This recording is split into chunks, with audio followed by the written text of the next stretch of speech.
When you have been cheated on, overcoming adultery and other kinds of cheating. Hello, y'all. I'm Diana Brienne. So I got to thinking about people that have been cheated on in any kind of way, whether it's adultery, whether it's someone broke a promise, someone lied. Usually cheating involves lying in some way.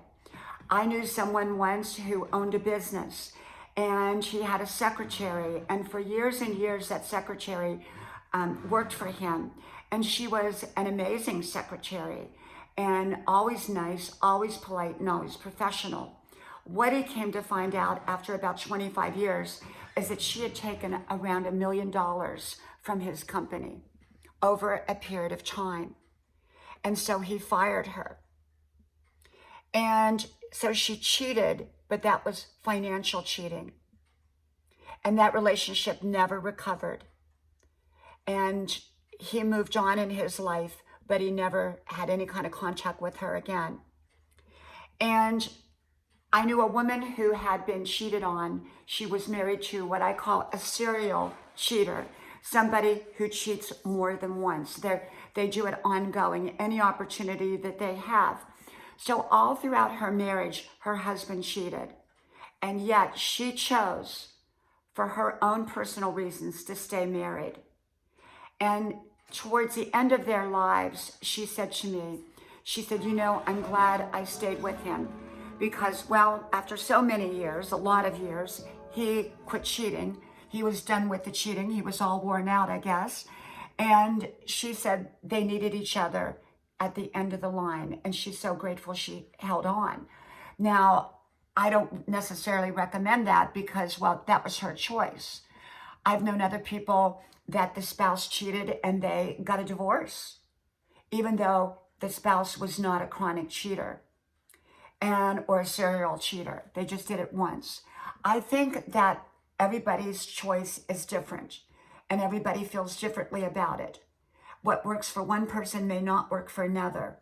But I do believe that if you've been cheated on, you've got to look closely at the relationship.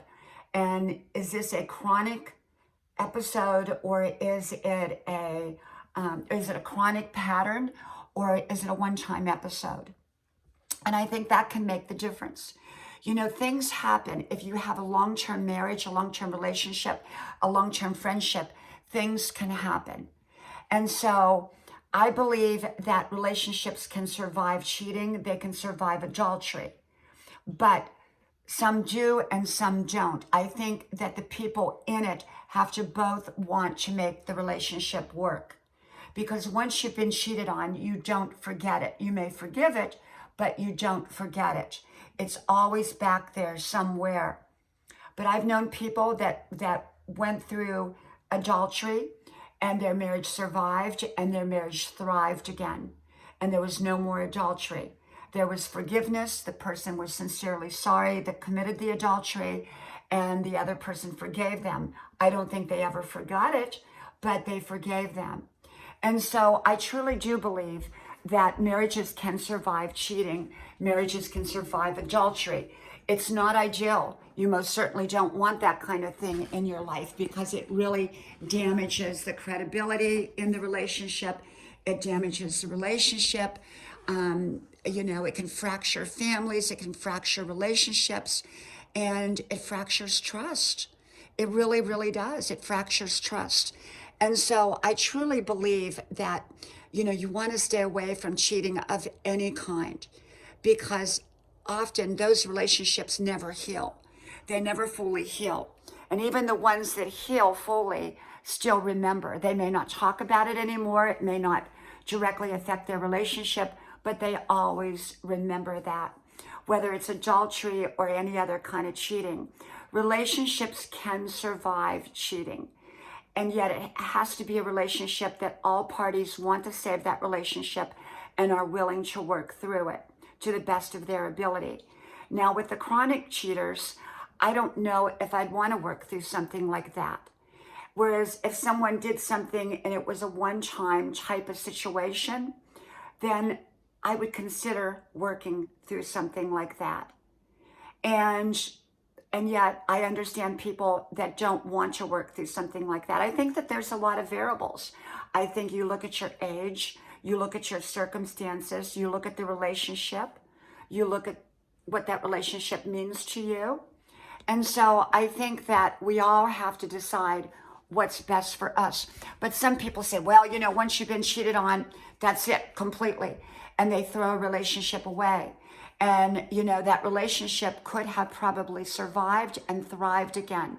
When you're married or in any kind of long-term relationship, a friendship, there are going to be things that are not perfect. And that's not excusing anything.